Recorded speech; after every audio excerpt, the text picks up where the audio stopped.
Welcome to the SAS Forum 2017.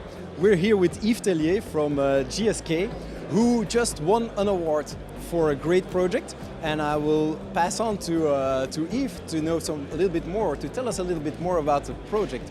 So Yves, what were the biggest learnings or challenges that you had during the Lift and Shift project? Yeah, so first of all, the Lift and Shift project was decided when GSK acquired Novartis Vaccines, and there was a need to integrate the data and the systems because Novartis came with more than 200 systems, and of course we could not keep all of them. So the first task was to decide on the strategy, and for most of the clinical project and especially the SDD project, we decided to go for a Lift and Shift, which means taking the content of the SDD of Novartis Vaccines and put it into the GSK SDD. The challenges were really the complexity of the project, because although the two companies at SDD, we used it in a very different way, and also the processes around the use of SDD were very different. What lessons can you share with the audience about this project? I think that the first one is the preparation of the project, and I remember at the very beginning, already in May 2015 or something like that, we had a 2-day workshop in Amsterdam because our legacy Novartis colleagues were from Amsterdam.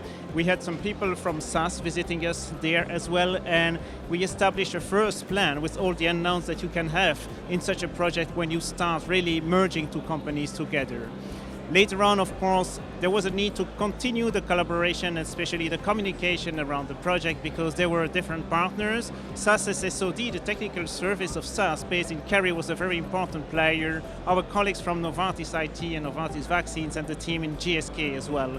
At some point in time, of course, you go into crisis mode or a small crisis mode, and you need to have some escalation, and the escalation worked very well, and that allowed us to complete the project on time, which was really a challenge because the timing was short. There was really a lot of things that had to be put in place. We started first with the integration of SAS Drug Development for GSK before moving into the Lift and Shift of Novartis. So there was a lot of things to do, and we had a very strict deadline, otherwise we would have financial penalties. So that was very important to stay on time, and we had a very small delay, but basically we really respected the deadline. Glad to hear that the escalation process went really well, because drug development is something which is crucial, and then when you have to merge the drug development of Novartis with the one of GSK, I can imagine that there is some stress around it and some pressure to do it well, so really well done. So using SAS for drug development at GSK, what kind of analytics are you using to make that happen?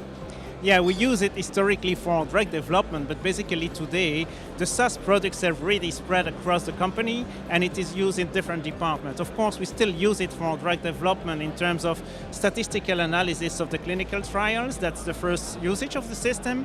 But we also see SAS products in preclinical, where they do validation of SAS assays or where they dig into the data to do exploratory work. We see also SAS products used in commercial, to do some commercial analytics, obviously, and more we see it in quality for production, where they review the batch and they validate actually the release of the batches to release them on the markets. So very important objective as well there. Very good, very glad to hear that. Well spread and well used, that's how we want it.